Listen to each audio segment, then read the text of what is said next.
Hello boys and girls in grade 5 or 6. This is a little presentation about your current health research website project that you're working on. Here are the steps that we have outlined for your project. First of all, you might be talking about anti-alcohol or anti-smoking, one of those two topics depending on whether you're in grade 5 or grade 6. So we started, of course, off with a bunch of questions. We've done some research before, talked about these two topics, and we wrote down some questions that you have in a Google Doc. Now your job is to take a look at those questions and figure out which are the ones that you want to research about and present on your website. You could have multiple questions, of course.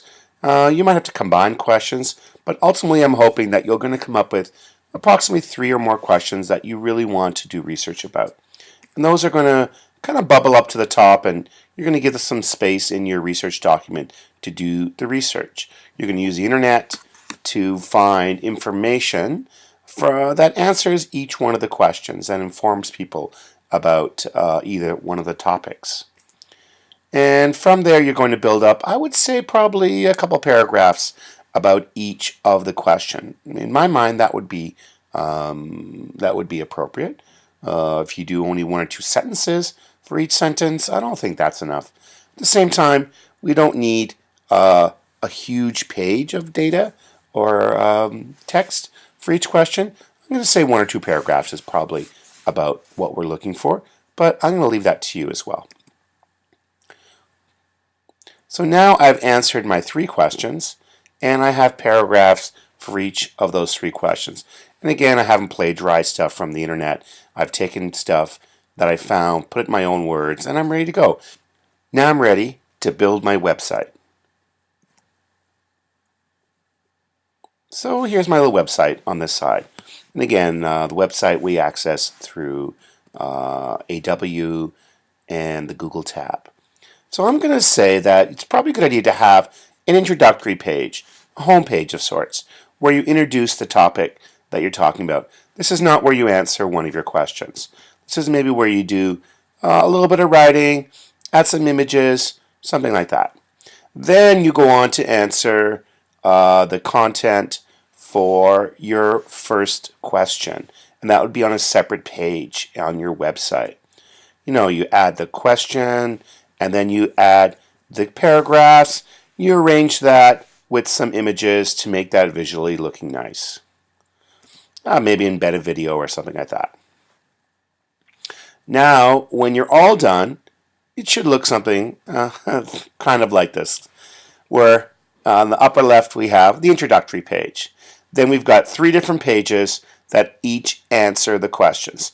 I'm not saying you need a video on every page, but you get the idea. Question prominently on the top of the page, your text, and your text is mixed with some images to make that visually appealing. Okay? This is kind of the expectation that I have, that you make a website that answers 3 or more questions about the topic you've been assigned. Okay? Let's just go over a few more things. What features should your website have? Of course, like I said, you need certain pages, an introductory page again, and 3 or more. Hey, you want to do a little bit more? You will get a little bit more from me too. So 3 or more pages that answer a question about the topic. And you can also add additional pages. For example, if there was a lot of words that you wanted people to know what they meant, you could make a page just with glossaries. You can make a page just with links to websites, so if people want to learn more. Or you could maybe have a page where you have a video or a different collection of videos or something like that. What I'm looking for is that your website is kind of visually appealing. You've got a mixture of text and images. If you don't have enough text and it's all images, it might look like you didn't do enough work. And if it's all text and very few images, it doesn't sound like people will be that interested in looking at it. Also, if you're going to pick a theme, make sure that theme is appropriate for the seriousness of the topic that we're doing in health. I'm going to be asking you to show me that you know how to insert or embed an image. If you insert an image, it means you've downloaded the image to your desktop and you uploaded it to your website.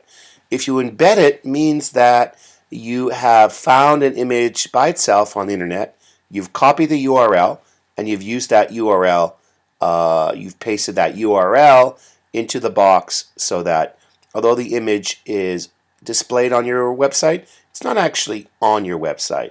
It's embedded from another website. And the same thing with video. You can insert a video that maybe you made a video, who knows? Or you can embed a video with URL. And also that you've created a link. Somewhere on your website you should be able to see links that you've made. And we'll talk about that in class. That's it. Good luck. And create an awesome website.